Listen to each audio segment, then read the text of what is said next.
What's going on, everybody? Welcome to the channel. I'm Jake, JD Handyman, right there. And this is just going to be my first video about how I started my handyman business, and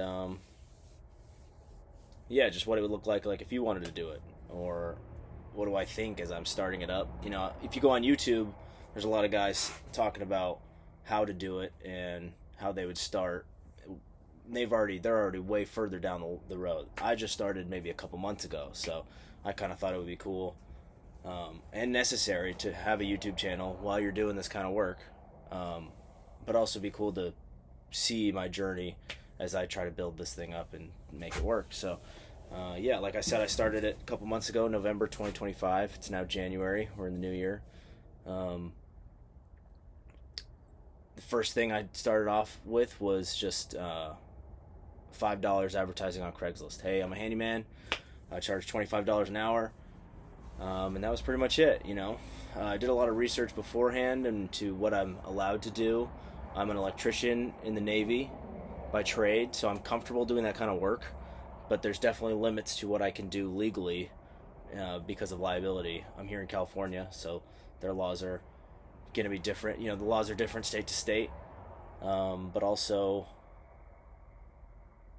just like the limits of what you can do as a handyman, right? So in California right now, they changed this law last year that I can do jobs up to $1,000. That's in materials and labor, right? So if the materials in total cost less than 1,000, I can do it. Well, there's obviously some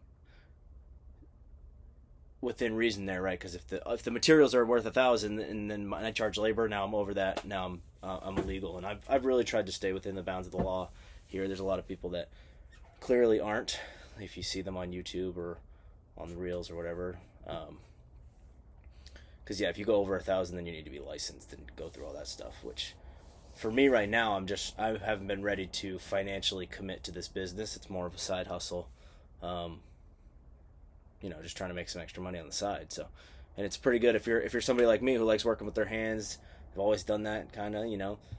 This is a great business to start, and it's very easy to start. So, and there are some things too where I have had an advantage. There's definitely startup costs that I just wouldn't really count into me starting this because I already had them, right? So I've got like a whole bunch of. I already had the DIY pack of Ryobi tools and stuff. That's what I use. I know it's not the red ones, but gets the job done. So I'm not putting them through super heavy duty work, you know. So that's obviously step number one. Number two, you need a vehicle. I'm inside my van, which I bought this that I was going to do a camper van build out project, and then, you know, things change, life happens, you know. I probably didn't buy this. I definitely didn't buy this under the right circumstances, so it doesn't make sense to sell it because I'm underwater with it. So I was figured, well, I'll just use this for my handyman business, and you know, that's where the goal of my handyman business started, was to just pay for this van and then fund whatever new tools and little things I wanted to do. So, and it's done better than that. You know, I think I did maybe $1,200 my first month. So, I mean, it's pretty good, and all of that money I've kind of just reinvested into the business. You know, I've got my hat.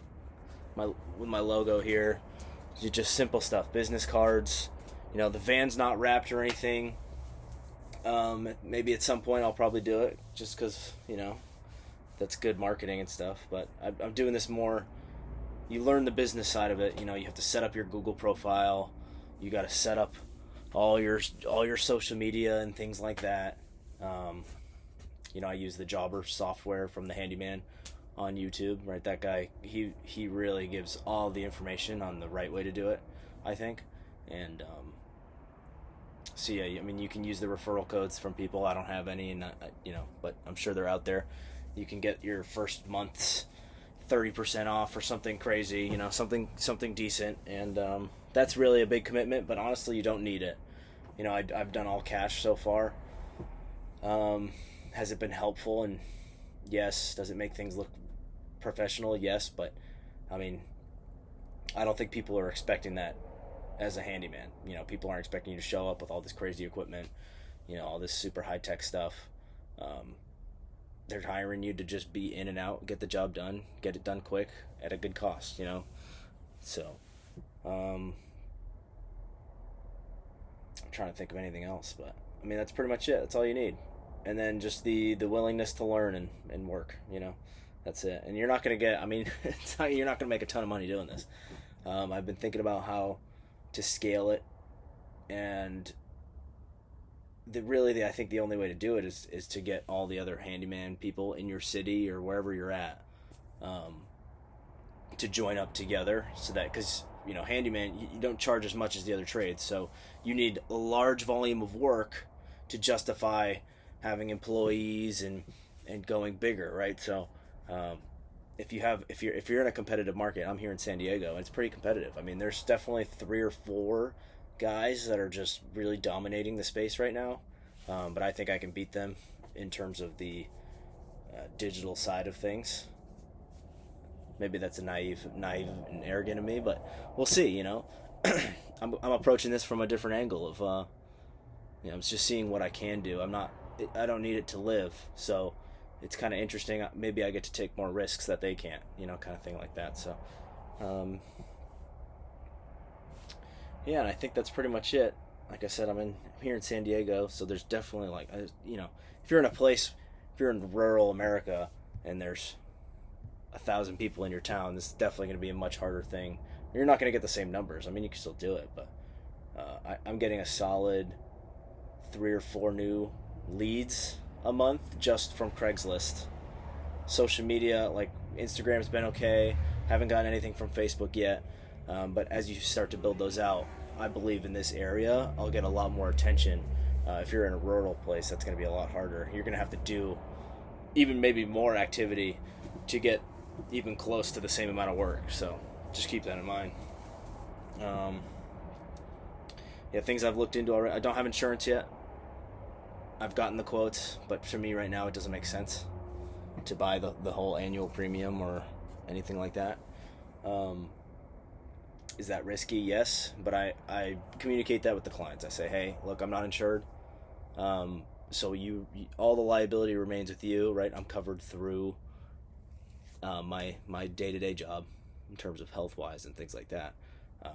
So again, it's like, I don't know if this is the business to quit your job and start up.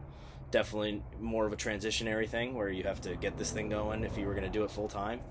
And maybe my story will help with that. Maybe I'll be a little success token of it, but we'll see. So yeah, and this is my first YouTube channel, first YouTube video. I'm probably not going to cut this up at all, so you're going to see all that, which I think is cool. And I think we're losing it now in this day and age where everything's online.